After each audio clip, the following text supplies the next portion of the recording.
Imagine walking through a grocery store and asking a simple question. Where does serious protein actually come from? Most of us are trained to look toward the meat counter, the dairy case, or the tubs of expensive powder stacked on a fitness shelf. But that picture leaves out an enormous part of the story. Across farms, gardens, ponds, and ancient fields, plants have been supplying protein to human communities for thousands of years. Some were so important that kingdoms depended on them, while others became so ordinary that we stopped noticing how remarkable they really are. This is not a story about declaring meat bad or pretending every plant contains more protein than every animal food. The real story is more interesting. Certain plants can deliver surprisingly concentrated protein, while also bringing fiber, minerals, healthy fats, and other nutrients that many protein foods do not provide in the same package. And some of these crops can be grown with modest resources, stored for long periods, or harvested again and again. That combination can change the way you think about what a powerful food actually looks like. Today we are traveling through 20 protein-rich plants, moving from the unusual to the truly impressive. Along the way, we will visit crops connected to ancient civilizations, traditional cuisines, indigenous farming systems, and modern nutrition research. Some will be familiar. Others may sound like they belong in a science fiction story. The surprise is that most have been sitting in plain sight for generations. Our journey begins with a plant that looks almost too insignificant to matter. Imagine a quiet pond on a warm morning. Tiny green leaves cover the surface, forming a soft living carpet that moves whenever the water shifts. It is easy to dismiss them as weeds, but certain duckweed species are being studied because they grow rapidly and can contain a remarkably high proportion of protein when dried. Duckweed is especially interesting because some edible species can provide a broad range of essential amino acids. Researchers have explored aquatic plants as possible ingredients for future food systems because they can grow quickly while using relatively little land. That does not mean you should scoop plants from a random pond and put them in a smoothie. Water quality, species identification, cultivation conditions, and food safety matter enormously. But when grown under controlled conditions, duckweed shows why the future of protein may not always look like a field of wheat or a pasture full of cattle. For centuries, communities in parts of Southeast Asia have used certain aquatic plants as food. That history matters because it reminds us that unfamiliar does not mean unusable. A food can disappear from one culture while remaining perfectly ordinary in another. The flavor of edible duckweed is generally mild, and controlled products can be incorporated into cooked dishes or powdered ingredients. Now move from the surface of a pond to a flowering field in the Mediterranean. Here we meet lupin, a legume with a history reaching back thousands of years. Its seeds can be remarkably protein-dense, and the plant has another trick that makes farmers pay attention. Like other legumes, lupin works with soil microbes to capture atmospheric nitrogen and enrich agricultural systems. Lupin seeds have a distinctive history because some varieties contain bitter alkaloids that must be reduced through proper processing. Traditional soaking and cooking methods made these beans usable as food long before modern food science explained why the preparation mattered. Once properly prepared, lupin can be eaten as a snack, added to dishes, or milled into flour. For someone looking beyond the same familiar protein choices, lupin offers something valuable: diversity. It can fit into breads, pastas, spreads, and savory dishes, and it can thrive as part of crop rotations. A plant that looks like a decorative flowering crop can quietly contribute protein and soil fertility at the same time. Next comes alfalfa, a plant most Americans associate with livestock rather than their own dinner plates. Yet the leaves, and especially the young sprouts, have a long history of human use. The mature plant sends roots deep into the soil, allowing it to interact with nutrients beyond the reach of many shallow-rooted crops. Its leaves contain protein along with vitamins and minerals, while the sprouts offer a crisp addition to salads and sandwiches. Alfalfa is also an excellent example of how cultural habits shape what we consider food. Because the crop became enormously valuable as animal feed, people in many Western countries stopped thinking of it as something meant for humans. But growing a small tray of sprouts at home can reveal a different side of the plant. Within days, seeds can become fresh greens that require little space and no complicated equipment. Then we reach one of the most famous plants on this list, Morina. Often called a miracle tree, Morina has been used across tropical and subtropical regions for food and traditional purposes. Its leaves contain protein along with vitamin A, vitamin C, calcium, iron, potassium, and other nutrients. Dried leaves become especially concentrated because water is removed, although comparisons between dried and fresh foods must always be made carefully. Morina is valuable not because one leaf magically replaces every other food, but because the tree can produce edible material repeatedly in climates where growing conditions allow it. Young leaves can be cooked into soups, curries, and vegetable dishes, while leaf powder can be added to other foods. The young pods are also eaten in South Asian cooking. What makes this tree especially compelling is the combination of resilience and usefulness. In regions where food security is difficult, a fast-growing tree that supplies edible leaves can become more than a garden plant. It can become part of a household food system. And then there is mung bean, an ancient legume that has been cultivated in South Asia for thousands of years. Dried mung beans provide substantial protein, while their sprouts become crisp, fresh, and easy to use.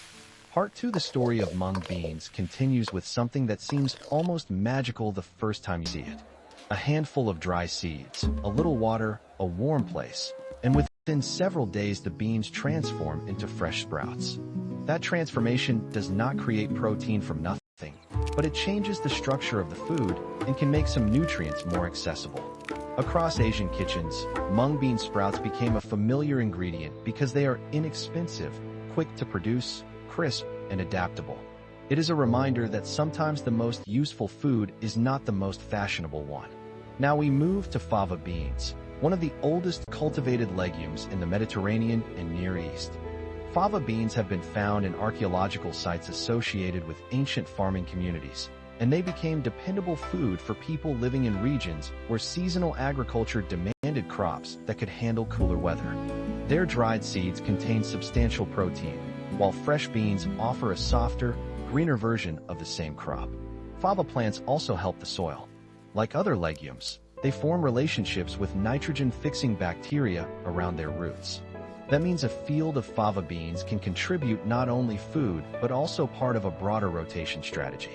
For a gardener, that is a powerful combination: harvestable seeds above ground and biological support below it. Fresh favas can be lightly cooked and served with herbs, while mature beans can become soups, stews, purees, and traditional dishes such as pho.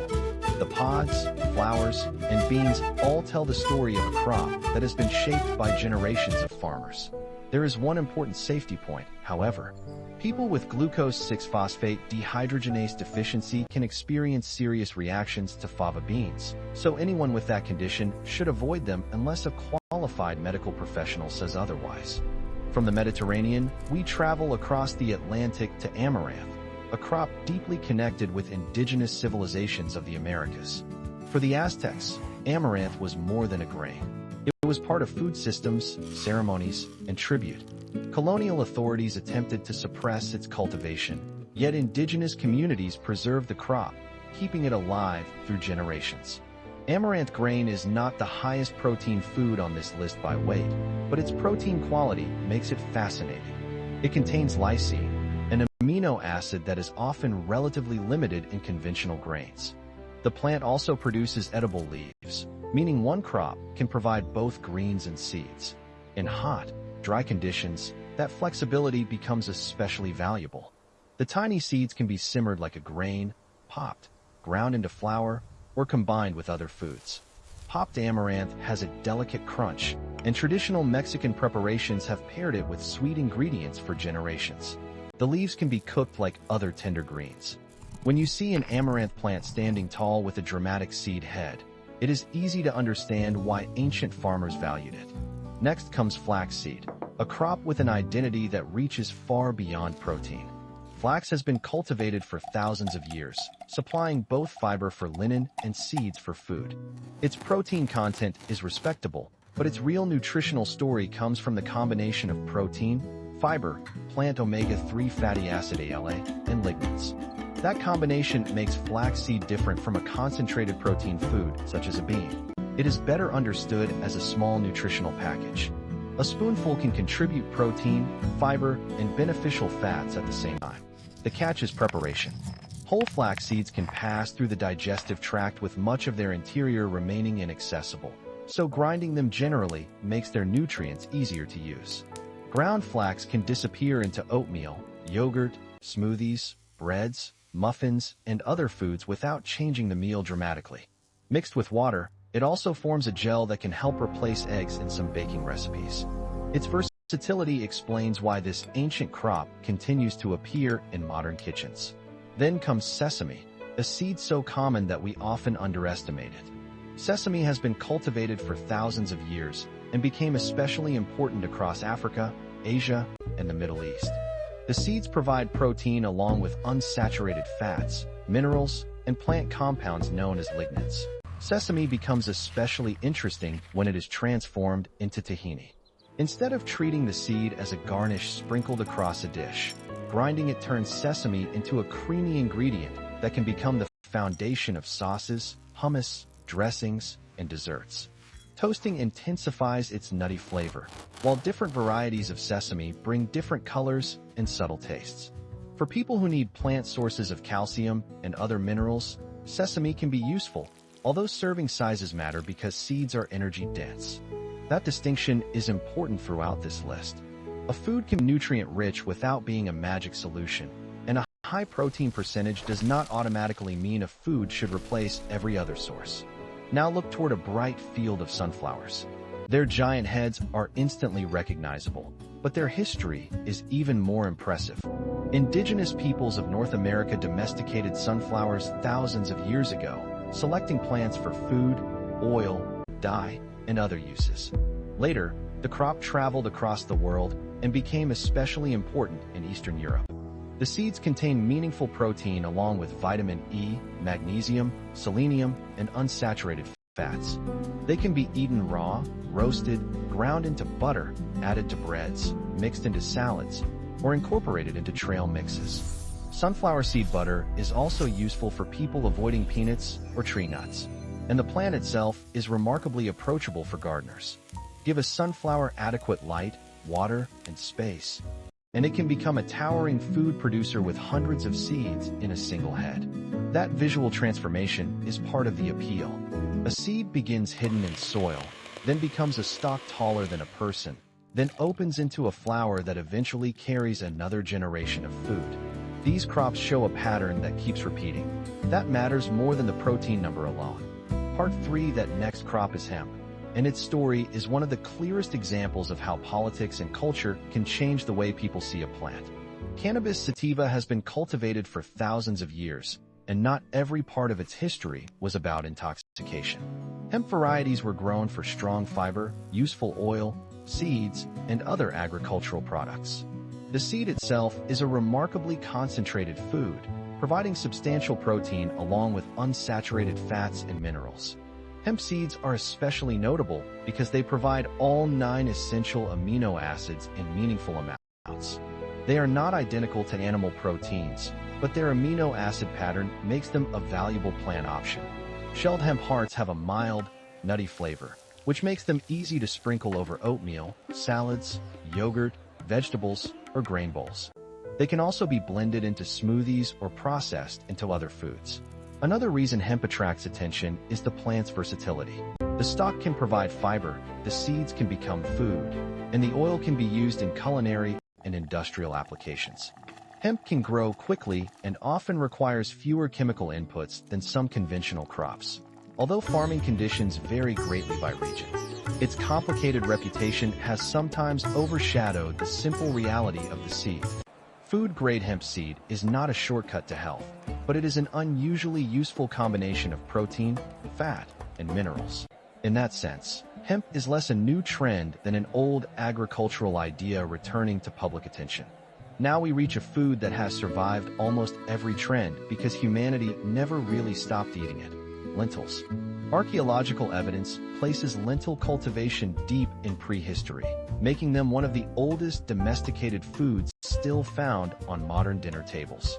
Across South Asia, the Middle East, North Africa, and Europe, lentils became dependable because they were inexpensive, storable, filling, and relatively quick to cook. A cooked cup of lentils can provide roughly 18 grams of protein, along with a large amount of fiber, บรรทัด folate, เดียว iron, and other nutrients. Unlike many dried beans, lentils usually do not require an overnight soaking period. Depending on the variety, they can become tender in roughly 20 to 30 minutes, which makes them practical for busy households. But lentils are more than a convenience food. They are a cultural bridge. In India, they become dal, a family of dishes with countless regional versions. In the Middle East, they appear in soups and rice combinations. In Ethiopia, they form the base of intensely spiced stews. In France, they can become a rustic soup or salad. Each culture took the same basic seed and turned it into something completely different. There is also an important nutritional lesson here. Most legumes are not perfectly balanced sources of every essential amino acid on their own. Lentils are relatively lower in methionine, while grains often contribute more of it. Traditional cuisines frequently combine legumes with grains, vegetables, seeds, and other foods, creating meals that work together rather than relying on a single ingredient to do everything. That is why the old image of a poor person's bean misses the point. A food does not become less impressive because it is affordable. In fact, affordability can be one of its greatest strengths. Lentils can sit in a pantry for months, turn into a complete meal with ordinary ingredients, and feed a family without requiring expensive equipment or supplements. Then come chickpeas, another ancient legume that traveled from the Middle East across continents and eventually became a global staple. Chickpeas are familiar in hummus, falafel, curries, soups, salads, roasted snacks, and flour-based foods. Their versatility may be their greatest superpower. A cooked cup provides around 15 grams of protein, plus substantial fiber, folate, iron, phosphorus, and manganese. That combination helps explain why chickpeas are so satisfying. The protein contributes structure, the fiber slows digestion, and the carbohydrates provide energy. Together they create a food that can anchor a meal instead of merely decorating it. Chickpea flour makes the crop even more interesting. In South Asian cooking it becomes bisan, a foundation for batters, pancakes, snacks, and other dishes. Around the Mediterranean, chickpea flour becomes flatbreads and savory preparations. Ground chickpeas can thicken sauces, build patties, or replace part of the flour in recipes. And then there is aquafaba, the liquid left from cooking chickpeas. Whipped correctly, it can behave somewhat like egg white foam, opening the door to meringues and other creative preparations. That is an extraordinary example of food efficiency. The seed becomes the meal, and even the cooking liquid can become an ingredient instead of waste. From chickpeas, we move to black beans, a crop deeply connected with indigenous agriculture in the Americas. Black beans are part of a much larger family of common beans, but their dark skins contain pigments associated with antioxidant compounds called anthocyanins. Their protein content is meaningful, but their combination with fiber makes them especially useful.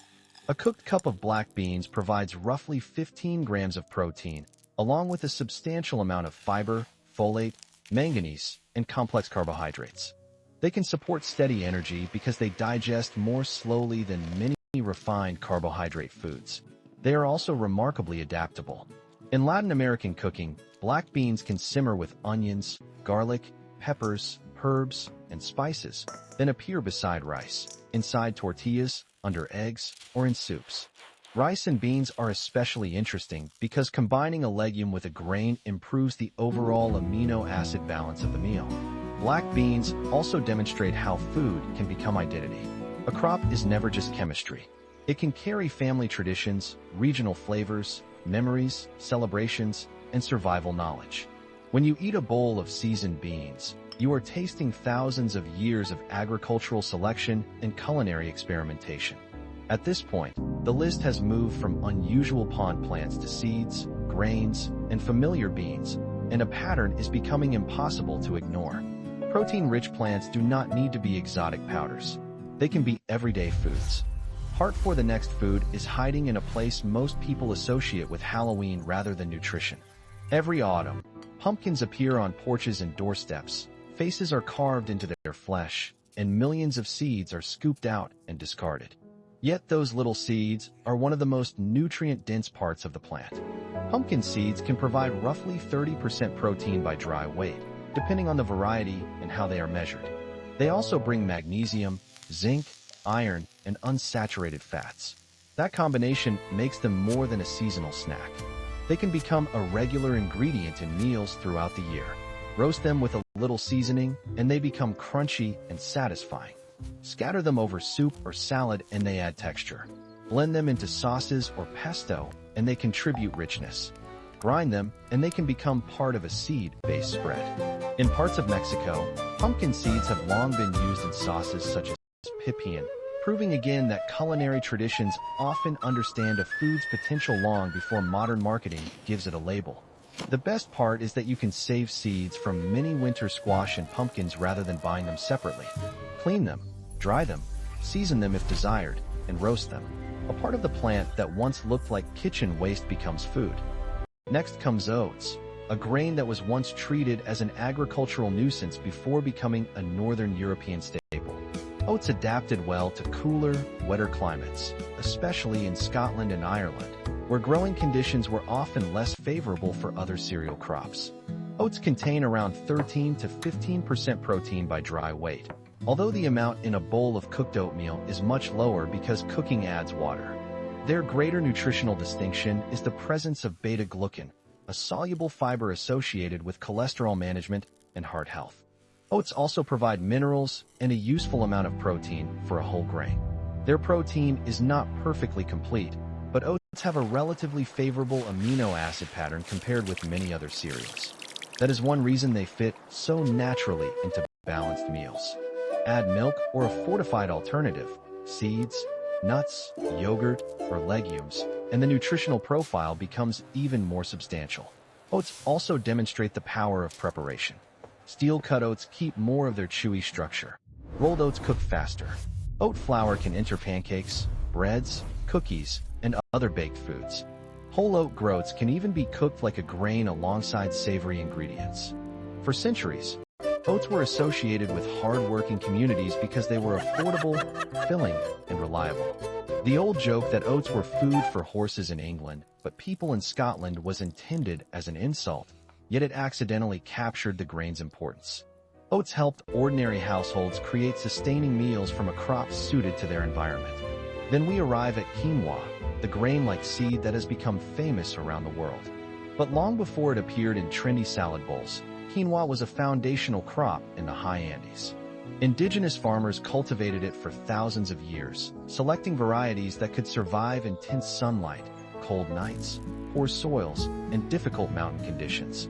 Quinoa is unusual because its protein contains all 9 essential amino acids in relatively balanced proportions. That makes it a complete protein, a quality that is especially useful when building meals around plant foods. A cooked cup provides around 8 grams of protein, while also supplying magnesium, iron, phosphorus, and other nutrients. There are white, red, and black varieties, and they differ somewhat in texture and flavor. White quinoa tends to become light and fluffy.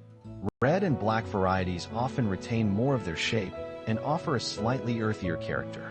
All 3 can replace rice, become the base of a salad, enter a vegetable patty, or be cooked into porridge.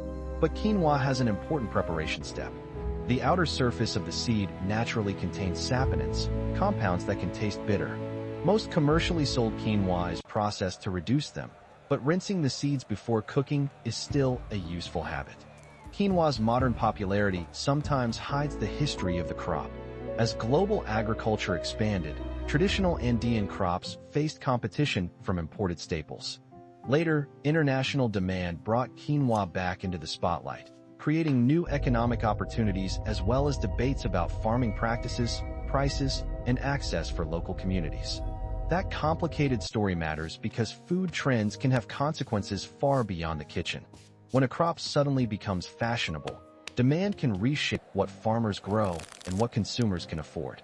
The best way to appreciate quinoa is not simply to call it a superfood, but to understand the people who maintained it as a dependable food for generations. Now think about what these 3 foods have in common. Pumpkin seeds turn discarded parts into nutrition. Oats thrive where other grains struggle. Quinoa survived in harsh mountain environments, and became one of the few plant foods commonly recognized for complete protein. None of them needs a flashy package to make the case, and there are still several plants waiting. The next one comes from the garden. Looks almost too ordinary to deserve attention, and yet has become the foundation of a booming modern protein industry. Peas prove that lesson beautifully.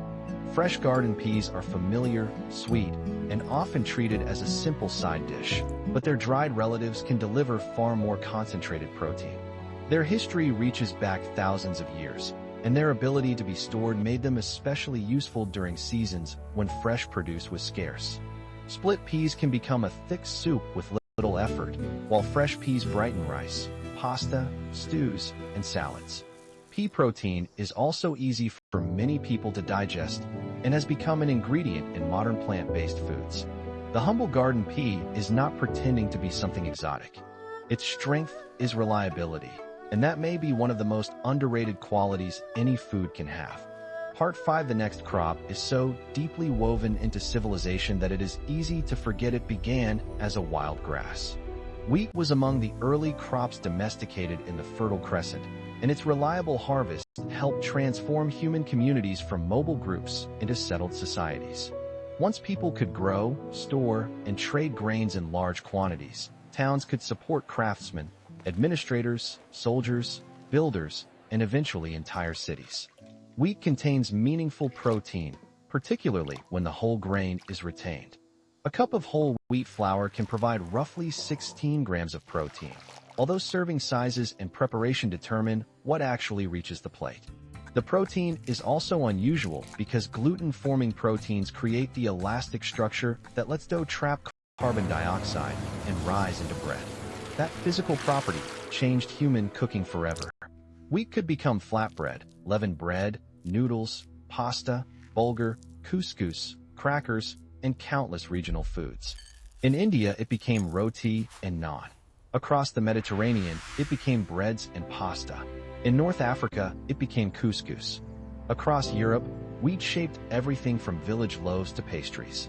Whole wheat also provides fiber, B vitamins, iron, magnesium, and other nutrients that are reduced when the grain is heavily refined. That distinction is important. Saying wheat is nutritious does not mean every wheat-based product is equally nutritious.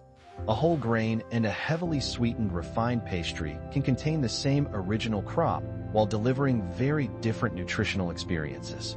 Wheat also deserves a fair discussion of gluten. People with celiac disease must avoid gluten, and others may have medically recognized sensitivities or allergies. For those people, wheat is not an appropriate food. But that does not make wheat inherently unhealthy for everyone. Nutrition depends on the individual, the food form, the overall diet, and the amount consumed. The story of wheat is really a story about scale. A single seed can become a field. A field can become flour. Flour can become bread that feeds a village. That bread can travel, trade, and support an entire city. Few crops have had a greater influence on human history. And now we arrive at the final plant, the one that represents the most concentrated example of the protein theme in this entire journey, the soybean. Soybeans have been cultivated in East Asia for thousands of years and became one of the foundational crops of traditional Chinese agriculture. Their seeds can contain roughly 36 to 40% protein by dry weight, depending on the variety and measurement.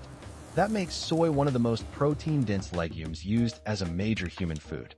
A cooked cup of soybeans can provide around 29 grams of protein, and soy protein contains all 9 essential amino acids. That combination is why soy has become so important in plant-based nutrition. It is not merely a source of protein. It is a complete protein source that can be transformed into an astonishing range of foods. Think about tofu first. Soybeans are soaked, ground, cooked, and transformed into soy milk, which can then be coagulated into curds.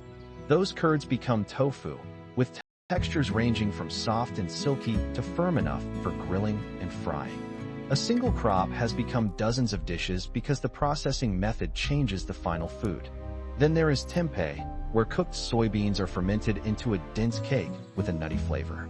Miso turns fermented soybeans into a savory paste.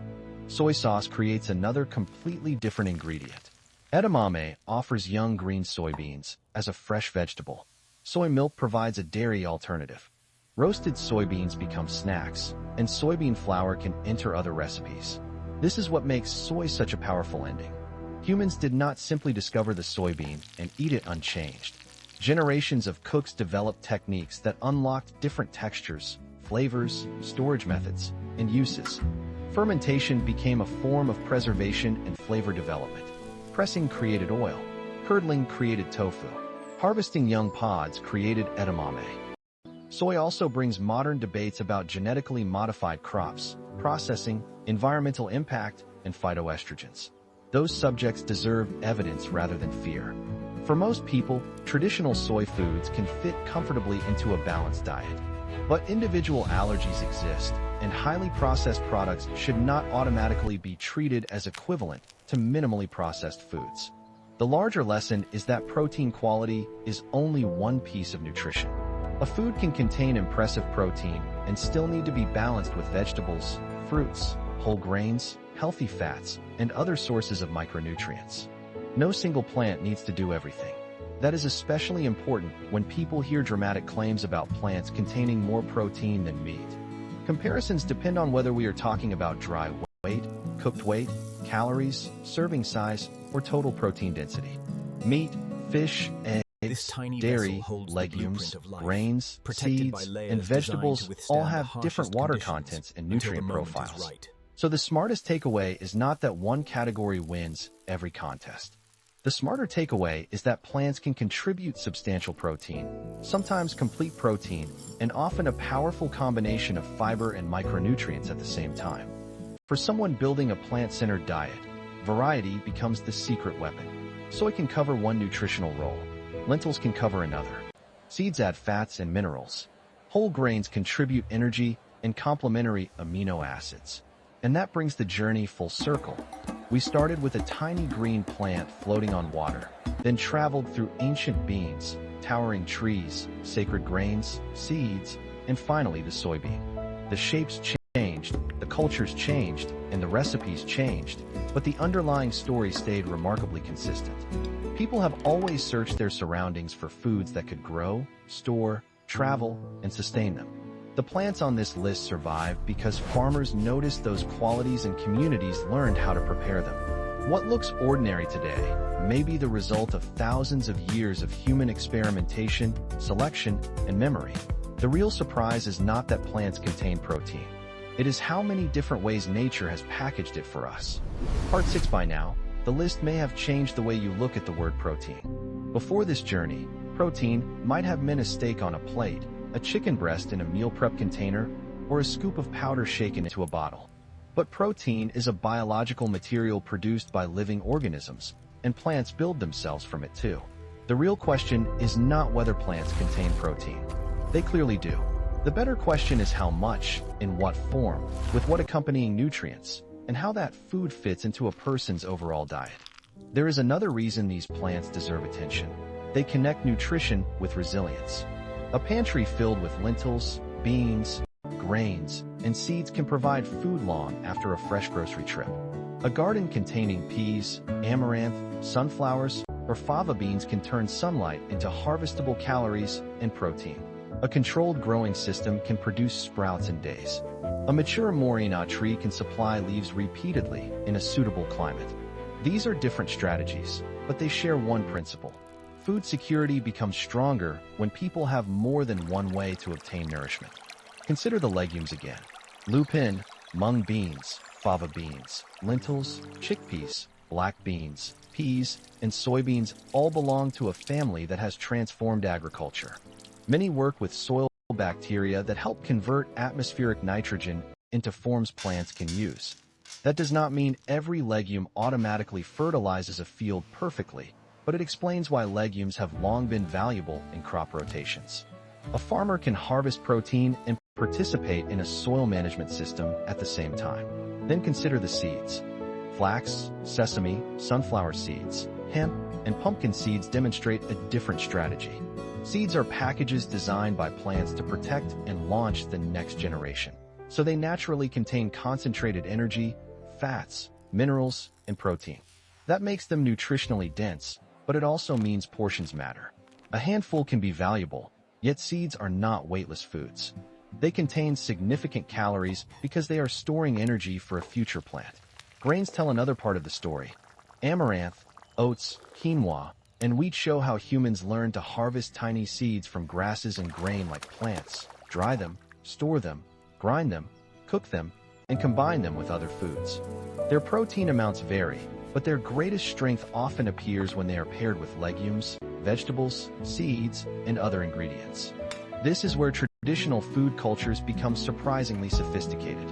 Long before anyone used the phrase amino acid profile, cooks were combining